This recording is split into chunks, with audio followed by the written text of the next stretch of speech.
Hi friends, మనం ఇప్పుడు చూస్తున్నాం data science road map how to become a data scientist in 2025. So ఈ video ప్రత్యేకంగా ఫ్రెషర్స్ కోసం డిజైన్ చేయబడింది.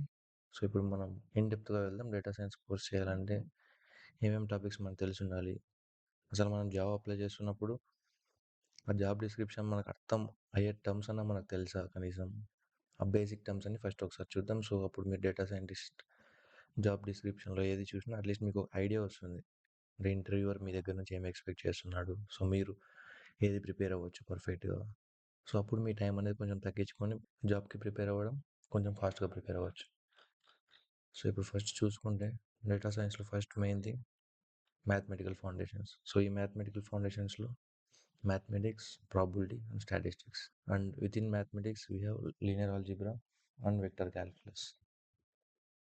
లీనియర్ ఆల్జీబ్రా అంటే it will help with like grids and arrays, suppose 3x3 matrices, ఇవన్నీ మనం స్కూల్లో చదివింటాం కదా, సేమ్ అలాంటివి. వెక్టర్ క్యాల్కులస్ అంటే మనకి ఇది కొంచెం డైరెక్షన్స్ మీద వర్క్ చేస్తుంది అనమాట. సపోజ్ ఇప్పుడు రాకెట్ పైన వెళ్తుందా కింద వెళ్తుందా and that calculations regarding the directions అని చెప్పొచ్చు. నెక్స్ట్ ప్రాబిలిటీ అంటే మనం వినే ఉంటాం ఖచ్చితంగా. సపోజ్ ఇప్పుడు మనం ఒక కాయిన్ టాస్ చేస్తే హెడ్స్ పడుతుందా టైల్ పడుతుందా, సో అప్పుడు మన 50% ప్రాబిలిటీ ఉంటుంది. సేమ్ అలాగే probability first introduction, then random variables. Suppose random variables అంటే సపోజ్ మనం డైస్ రోల్ చేస్తే 1 to 6 అంటే ర్యాండమ్గా ఏదైనా పడవచ్చు. So random variables. Then normal distribution it will come under statistics. And then coming to statistics, we should know basics of statistics like mean, median, mode, basics చదివి ఉండడం. Small formulas ఉంటాయి, just understanding కోసం మనకంతే.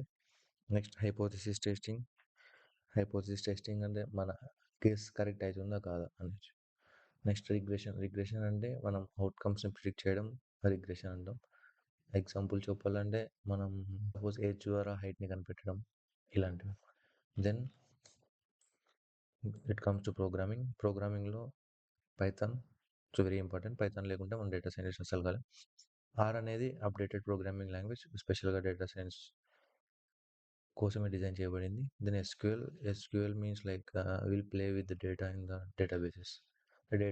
డేటాబేసెస్లో ఉన్న డేటాని మనం queries వాడి డేటాని export చేయడం కానీ, ఎక్స్ట్రాక్ట్ చేయడం కానీ, లేదా ఫిల్టర్ చేయడం కానీ చేస్తాం అనమాట. నెక్స్ట్ గిట్ అంటే మనం రాసిన కోడ్ మొత్తం ఒక సెంట్రల్ రిపాజిటరీలో పెడతాం. సెంట్రల్ రిపాజిటరీ అంటే సపోజ్ ఇప్పుడు బుక్స్ అన్ని బ్యాగ్లో పెడతాము, మనం రాసిన కోడ్ అన్ని బుక్స్ అనుకుంటే ఆ బుక్స్ తీసుకొని గిట్ అనే బ్యాగ్లో పెడతాం. ఆ బ్యాగ్కి కొన్ని లాక్స్ ఉంటాయి, లాక్ వేస్తే అథెంటికేషన్స్ ఇవన్నీ కొంచెం ఉంటాయి అనమాట. సో మొత్తం కోర్స్ స్టార్ట్ అయినాక నెక్స్ట్ 1 by 1 క్లియర్గా నేను ఎక్స్ప్లెయిన్ చేస్తాను. Then it comes to feature engineering అంటే సపోజ్ ఇప్పుడు మనకి ఏ డేటా తీసుకున్నా ఫస్ట్ మనకు రా డేటాలో ఉంటుంది.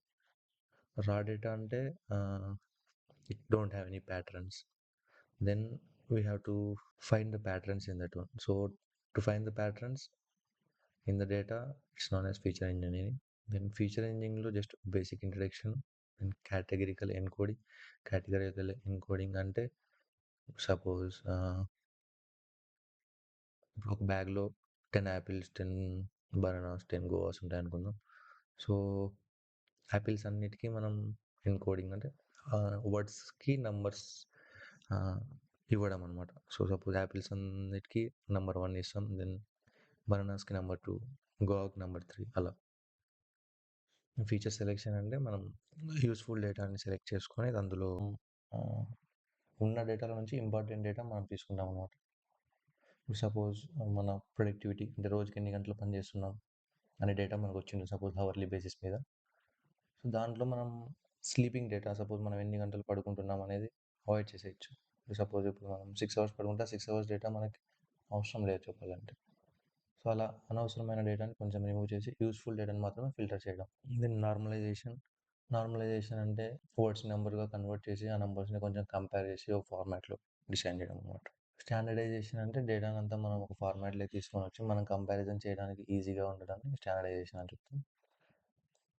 ఫీచర్ ఇంజనీరింగ్ అంటేనే మనం డేటా సైన్స్లోకి ఎంటర్ అయిపోయినామని అర్థం చేసుకోండి. So Python and basic maths are most important. Then this is the first step, and second one is data visualisation.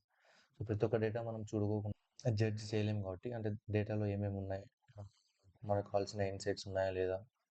ఇప్పుడు సపోజ్ మనం 2 క్లాసెస్ డేటా తీసుకుందాం. 2 క్లాసెస్ డేటా అంటే suppose class A and class B. So, క్లాస్‌లో 30 మంది ఉన్నారని చూసేది వేరు. ఆ క్లాస్‌లో 30 మంది ఉన్నారు అని మనం ఇప్పుడు ఒక ఫోటో తీసుకొని ఆ ఫోటోలో చూసేది వేరు. సో, సేమ్ అలానే డేటా విజువలైజేషన్ అనేది మనం డేటాని విజువల్‌గా చూడటానికి సపోజ్ గ్రాఫ్ రూపంలో అయినా లేదా పై డయాగ్రామ్, బార్ గ్రాఫ్ దీనన్నిటిని డేటా విజువలైజేషన్‌లో మనం యూజ్ చేసామనమాట. Tableau or power BI. Okay. ఈ రెండిట్లో ఏదో ఒకటి మనం నేర్చుకున్నా చాలు. ఈ 2 డాష్‌బోర్డ్స్ క్రియేట్ చేయడానికి, ఇన్సైట్స్ మనం లైక్ సపోజ్ మేనేజ్మెంట్‌కి చూపియడానికి ఈ 2 మనకు అక్కడ పనికొస్తాయి. అండ్ ఎక్సెల్ అనేది మనం అంతా వినే ఉంటాం. Data formatting, filtering, data load చేయడానికి, డేటా డంప్ చేయడానికి రెండిటికి ఉపయోగపడుతుంది. మ్యాట్‌ప్లాట్‌లిబ్ అంటే పైథాన్ లైబ్రరీలో ఈ మ్యాట్‌ప్లాట్‌లిబ్ అనేది ఒక లైబ్రరీ ఉంటుంది. సో, ఈ లైబ్రరీ ద్వారా మనం గ్రాఫ్స్ క్రియేట్ చేయడం ఇవన్నీ చేయొచ్చనమాట.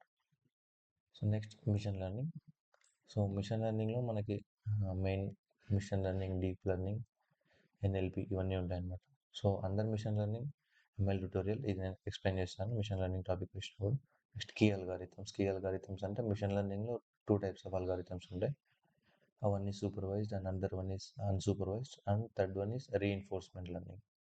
So, suppose algorithms linear regression, logistic regression, KNN, SVM ఇవన్నీ అల్గారిథమ్స్ అనమాట. So, model evaluation. ఎవాల్యుయేషన్ అంటే మనం సపోజ్ ఒక డేటా సైన్స్ మోడల్ మనం బిల్డ్ చేస్తాం.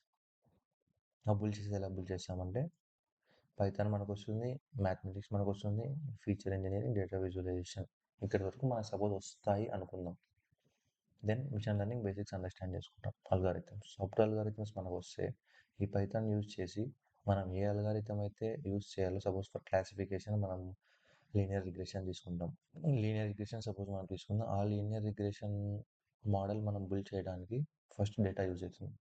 ఆ డేటా మనం ఎక్సెల్ ద్వారా లోడ్ చేసుకుంటాం. దెన్ లోడ్ చేసుకున్నాక ఫీచర్ ఇంజినీరింగ్ అంటే ఆ డేటాలో అవసరమైనవి, అనవసరమైనవి ఒకవేళ ఫార్మాట్‌లో లేకోకుండా సపోజ్ ఎక్సెల్‌లో ఎంప్టీ కాలమ్స్ ఉండొచ్చు. లేదా ఎంప్టీ సెల్స్ ఉండొచ్చు.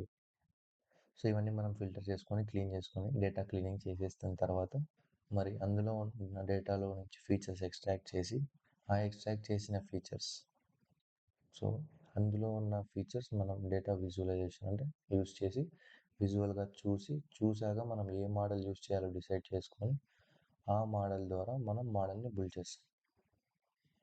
అప్పుడు ఆ మోడల్ మనం క్లాసిఫికేషన్ చేయగలుగుతుంది. క్లాసిఫికేషన్ అంటే ఇప్పుడు suppose apple or banana. So, మనం యాపిల్ ఇమేజెస్ ఒక 1000 ఇస్తాం. డిఫరెంట్ డిఫరెంట్ యాంగిల్స్‌లో తీసుకొని బనానా ఇమేజెస్ ఒక 1000 ఇస్తాం. సో, క్లాసిఫికేషన్‌కి మనం ఏదో ఒక మోడల్ తీసుకొని ఆ మోడల్‌ని ట్రై చేస్తాం. సో, ఆ మోడల్ మనం ట్రైన్ చేసి బిల్డ్ చేసినాక ఆ మోడల్ సపోజ్ మనం ఒక యాపిల్ ఫోటో ఇస్తే ఇది యాపిల్ అని చెప్పాలి. బనానా ఫోటో ఇస్తే ఇది బనానా అని చెప్పాలి. అది క్లాసిఫికేషన్ అనమాట. మనం సపోజ్ యాపిల్ ఇమేజ్ ఇన్పుట్‌గా ఇస్తే మనం బిల్డ్ చేసిన మోడల్ అది యాపిల్‌ని బనానా అని చెప్తుంది. సమ్‌టైమ్స్ సపోజ్ 100 టైమ్స్ మనం యాపిల్ ఇమేజ్ ఇస్తే ఒక 2 టైమ్స్, 3 టైమ్స్ అది బనానా అని చెప్తుంది అనుకుందాం. సో, అప్పుడు అక్యురసీ ఎంత అవుతుంది మనది? యాపిల్ క్లాస్ మీద మన అక్యురసీ 97%. సపోజ్ అదే మనం బనానా ఇమేజెస్ 100 టైమ్స్ ఇచ్చి ఆ 100 బనానా ఇమేజెస్‌లో ఒక 3 టైమ్స్ ఆర్ 5 టైమ్స్ బనానాని యాపిల్‌గా చెప్పిందంటే బనానా క్లాస్ అక్యురసీ మనకు 95% వస్తుందన్నమాట.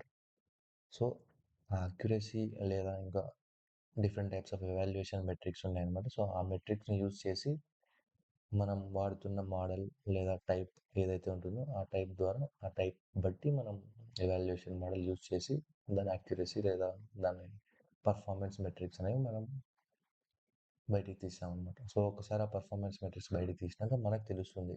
మనం బిల్డ్ చేసిన మోడల్ ఏమాత్రం పర్ఫార్మ్ చేస్తుంది అని. సో, దాన్ని బట్టి మనం ఆ మోడల్‌ని ఇంప్రూవ్ చేసేదా లేదా వేరే మిషన్ లెర్నింగ్ మోడల్స్ తీసుకొని ట్రై చేసి మరి బిల్డ్ చేసి ఇలా చేసేదని మనకు దాని ద్వారా తెలుస్తుందనమాట. సో, మిషన్ లెర్నింగ్‌లో ఇది main. Next it comes to big data. Big data అంటే సపోజ్ పెద్ద పెద్ద companies Flipkart, Amazon e commerce వెబ్‌సైట్స్‌లో డేటా చాలా ఉంటుంది. సో, ఆ చాలా డేటా ఉన్నప్పుడు మనం అంత ఈజీగా చూడలేం, డేటా విజువలైజ్ చేయలేం, ఫీచర్ ఎక్స్ట్రాక్షన్ ఇదంతా కొంచెం హ్మ్, కష్టమైపోతుందనమాట. సో, ఆ కష్టమైనంక మనం ఈజీగా హ్యాండిల్ చేయడానికి సో, అంత డేటా మనం లోడ్ చేయాలంటే ఒక 20 క్రోర్స్, 30 క్రోర్స్ డేటా ఉందనుకోండి. సో, ఆ 30 క్రోర్స్ డేటా మనం లోడ్ చేయడానికి చాలా టైం పడుతుందనమాట. సో, ఆ టైంని తగ్గించడానికి ప్లస్ స్కేలబిలిటీ పెంచడానికి మనం బిగ్ డేటా టూల్స్ వాడతాం. సో, బిగ్ డేటాని అనలైజ్ చేయడానికి మనం బిగ్ డేటా అనలిటిక్స్ వాడతాం. నెక్స్ట్ బిగ్ డేటాని యూజ్ చేసి మనం మోడల్స్ బిల్డ్ చేయడానికి బిగ్ డేటా ఫ్రేమ్‌వర్క్స్ కొన్ని ఉంటాయన్నమాట. ఆ frameworks nothing but PyTorch, TensorFlow, PySpark. So, ఈ ఫ్రేమ్‌వర్క్స్ యూజ్ చేసి మనం మోడల్స్‌ని బిల్డ్ చేసి, మోడల్ ఎవాల్యుయేట్ చేసి, ఓకే. మోడల్ బిల్డ్ అయిపోయింది. పర్ఫెక్ట్ ఉంది అన్నప్పుడు మనం ఆ మోడల్ కస్టమర్ యూజ్ చేయాలి కాబట్టి, ఆ కస్టమర్ యూజ్ చేయాలంటే మన దగ్గర సపోజ్ ఇప్పుడు మన సిస్టమ్‌లో బిల్డ్ చేసి వేరే సిస్టమ్‌లో వాళ్ళు ఆ మోడల్‌ని యూజ్ చేయలేరు. సో, మనం సెంట్రలైజ్డ్‌గా ఒక చోట పెట్టాలి. ఆ సెంట్రలైజ్డ్ స్టోరేజ్ ప్లాట్‌ఫామే క్లౌడ్ కంప్యూటింగ్ ప్లాట్‌ఫామ్. సో, ఇక్కడ చూసుకోవచ్చు మనకి ఇక్కడ 3 టైప్స్ ఆఫ్ ఉంటాయి. ఏడబ్ల్యూఎస్ అంటే అమెజాన్, అమెజాన్ కంపెనీ వాళ్ళది. AWS Amazon web services, then Google cloud platform, Microsoft Azure. So, ఈ 3 మనకి ఏ కంపెనీలో అయినా ఈ మూడిట్లో ఏదో ఒకటి యూజ్ చేస్తుంటారు. లేదా కొన్ని కొన్ని కంపెనీస్‌లో అన్నీ కూడా యూజ్ చేస్తారు. సో, మనం ఈ మూడిట్లో ఏదో ఒకటి పర్ఫెక్ట్‌గా నేర్చుకోవాలి. AWS, Google cloud are Microsoft Azure. So, దీంట్లో సెపరేట్ సర్వీసెస్ ఉంటాయి. సపోజ్ మనం డేటా స్టోర్ చేయడానికి ఒక సర్వీస్, మోడల్ బిల్డ్ చేయడానికి ఒక సర్వీస్, బిల్డ్ చేసిన మోడల్‌ని డిప్లాయ్ చేయడానికి ఒక సర్వీస్. ఇప్పుడు మనకు ఒక ఏపీఐ జనరేట్ అవుతుంది. ఆ ఏపీఐ ద్వారా కస్టమర్ దాన్ని యూజ్ చేయడం జరుగుతుంది. Next deep learning. Deep learning అంటే it comes to neural networks. And deep learning సెపరేట్‌గా ఫ్రేమ్‌వర్క్స్ ఉంటాయి. In real tutorial I will explain when it comes to deep learning. Then ANN, CNN, RNN like neural network, artificial neural network, convolutional neural network, recurrent neural network. So, ఇవన్నీ మనం డీప్‌గా వెళ్దాం. So, next deep లెర్నింగ్‌లో part NLP.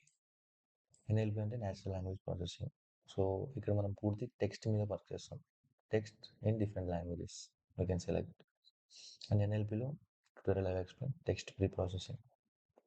Pre processing means cleaning the text or getting the features from the text you can select. And ఎన్ఎల్‌పిలో separate algorithms ఉన్నాయి. Machine లెర్నింగ్‌లో ఎలాగైతే మనకు అల్గారిథమ్స్ ఉంటాయో బేస్డ్ ఆన్ ద రిక్వైర్మెంట్, ఎన్ఎల్‌పిలో కూడా మనకు అలాగే అల్గారిథమ్స్ ఉంటాయి. అండ్ ఇక్కడ సపోజ్ లైక్ స్పేసీ, ఎన్ఎల్‌టీకే ఇలా లైబ్రరీస్ కూడా ఉంటాయి. సో, ఆ లైబ్రరీస్‌లో మనం ఆ లైబ్రరీస్‌ని యూజ్ చేసి డిఫరెంట్ టైప్స్ ఆఫ్ యూజ్ కేసెస్‌ని మనం సాల్వ్ చేయడం జరుగుతుందన్నమాట. From Flask, it's API and Docker. Docker అనేది ఒక కంటైనర్ అనమాట. సో, మనం బిల్డ్ చేసిన మోడల్ సపోజ్ మనం ఒక కోడ్ బిల్డ్ చేయాలంటే మనం డిఫరెంట్ టైప్స్ ఆఫ్ లైబ్రరీస్ వాడతాం. ఆ లైబ్రరీకి వర్షన్ వేరే వేరే ఉంటుంది. సపోజ్ నా సిస్టమ్‌లో పనిచేస్తుంది, నీ సిస్టమ్‌లో పనిచేయదు. ఎందుకంటే అక్కడ లైబ్రరీ వర్షన్ అనేది తేడా ఉంటుందన్నమాట. సో, ఆ వర్షన్ మనం ఆ కోడ్ ఎక్కడికి మూవ్ చేసినా సేమ్ వర్షన్ ఉండాలి అనేటప్పుడు మనం సో, ఆ కోడ్ అంతా తీసుకొని మనం డాకర్‌లో డిప్లాయ్ చేస్తామన్నమాట. సో, ఆ డాకర్ కంటైనర్ అనేది మనకు ఒక స్పేస్ క్రియేట్ చేస్తుంది. ఇప్పుడు సపోజ్ మీ ఇల్లు ఒకలాగా ఉంటుంది, మా ఇల్లు ఒకలాగా ఉంటుంది. కానీ అక్కడ నువ్వు ఉంటున్నావు అంటే మన కోడ్ ఉంటుంది. సో, మన కోడ్‌కి నచ్చిన కంఫర్ట్స్ అంటే వర్షన్స్. సో, ఆ వర్షన్స్‌తోనే మనం డాకర్‌లో డిప్లాయ్ చేస్తాం. చెప్పాలంటే సేమ్ ఇంకా మన ఇల్లు లాంటి ఇంకో ఇల్లుని డాకర్‌లో పెడుతున్నాం. లేదా మన ఇంటినే తీసుకొని డాకర్‌లో పెడుతున్నాం. సో, అప్పుడు ఎవరొచ్చి నీతో మాట్లాడినా నువ్వు కంఫర్ట్‌గా ఉన్నావనే చెప్తావు. సపోజ్ నువ్వు వేరే ఇంటికి పోయి అక్కడ కంఫర్ట్‌గా ఉన్నావా లేదంటే కంఫర్ట్‌గా ఉండలేవు ఆబ్వియస్‌లీ. సో, సేమ్ ఎన్వైర్న్మెంట్ మనం డాకర్‌లో క్రియేట్ చేసాం. ఆ డాకర్‌ని మనం ఈ క్లౌడ్‌లో డిప్లాయ్ చేసాం. సో, అప్పుడు మనకి కాన్‌ఫ్లిక్ట్స్ ఏమి ఉండవన్నమాట. కోడ్ అనేది పర్ఫెక్ట్‌గా రన్ అవుతుంది. ఏపీఐ కూడా పర్ఫెక్ట్‌గా రన్ అవుతుంది. ఇవి మనకి మెయిన్ స్కిల్స్ డేటా సైన్స్‌లో. Mathematics, statistics, programming, Python, SQL, feature engineering, data visualization. Feature engineering is nothing but data pre-processing. You can say like that. Feature engineering, data visualization, machine learning, deep learning, NLP, big data tools such as PyTorch or TensorFlow. Big data అని ఏ రెజ్యూమ్లో లేదా job డిస్క్రిప్షన్లో mention చేయరు. So వాళ్ళు frameworks mention చేస్తారు అన్నమాట. Suppose PyTorch, TensorFlow, PySpark, Hadoop ఇలా. So ఆ frameworks మనం నేర్చుకోవాలి. Next cloud computing. క్లౌడ్ కంప్యూటింగ్లో మనం ఏదో ఒకటి AWS, Google cloud platform are Microsoft Azure. So ఈ మూడిట్లో ఏదో ఒకటి నేర్చుకుంటే అయిపోతుంది. I will start with step by step of data science. Okay. Thanks guys. Video నచ్చితే లైక్ చేయండి. ఏమైనా డౌట్స్ ఉన్నా పింగ్ చేయండి. నేను స్టెప్ బై స్టెప్ మీకు ఒక ఎంతూజియాజం నేను క్రియేట్ చేస్తాను. ఎందుకంటే ఇప్పుడు యూట్యూబ్లో మీరు ఒక వీడియో చూస్తారు, 10 వీడియోలు చూస్తారు. కానీ మీకు ఆ రోడ్ మ్యాప్ అనేది తెలియదు అనమాట. ఫస్ట్ ఏది, నెక్స్ట్ ఏది. సో వితిన్ ఈచ్ టాపిక్ మనకి మరి చాలా టాపిక్స్ ఉంటాయి. సో ఆ చాలా టాపిక్స్లో మనకి ఇంపార్టెంట్ టాపిక్ ఏది, ఇంటర్వ్యూలో ఏది అడుగుతారు. సో ఇలా మొత్తం టాపిక్ బై టాపిక్ క్లీన్గా డిస్కస్ చేయడం జరుగుతుంది. వీడియో నచ్చితే లైక్ చేయండి, నచ్చితే సబ్స్క్రైబ్ చేయండి. సో నేను weekly 2 videos or 3 videos I will post on YouTube. మీకు ఏ డౌట్స్ ఉన్నా కానీ మెయిల్ ఐడి మెన్షన్ చేశాను. సో ఆ మెయిల్ ఐడికి మెయిల్ సెండ్ చేయండి లేదా కామెంట్ రూపంలో తెలియజేయండి. I will reply immediately as soon as possible. Okay. Thanks guys.